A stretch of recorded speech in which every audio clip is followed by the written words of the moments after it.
So the experiment that I developed to look at this is we wire you up typically to look at skin conductance, but also heart rate and other parameters. You will sit in front of a computer screen and you press a button, and you know that 5 seconds later you're going to see a picture. It could be a very calm picture, or it might be a very emotional picture. And it's randomly selected by the computer immediately before it's shown. So when you press the button, the future is not yet determined. So you need real precognition in order to be able to jump into the future and get it somehow. So since we're looking at your physiology, we know what happens to physiology after you see an emotional image. And we know what happens after you see a calm image. The question is, does that future experience leak into your present? Does it happen before you see the picture? And through this experiment, you can see what happens. Electrical activity of the heart, EKG. This is photoplethysmograph, which is the amount of blood in the fingertip, and respiration, breathing in, breathing out.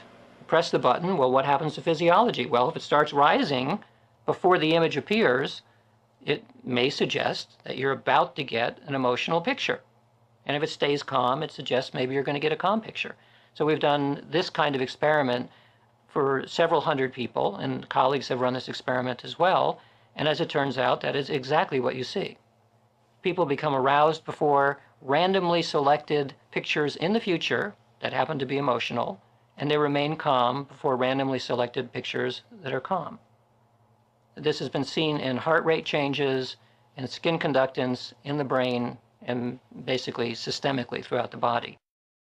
The only conclusion to this experiment that makes any sense is that the brain knows what picture the computer is going to choose and display before the person is aware of it. Indeed, before the computer has even chosen which picture to display. And the body is responding accordingly.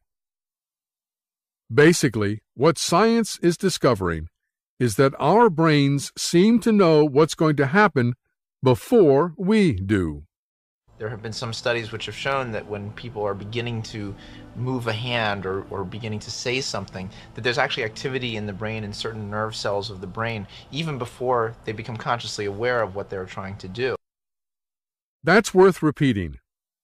There have been some studies that have shown that when people are beginning to move a hand or beginning to say something, that there's actually activity in the brain or certain nerve cells of the brain even before they become consciously aware of what they were trying to do.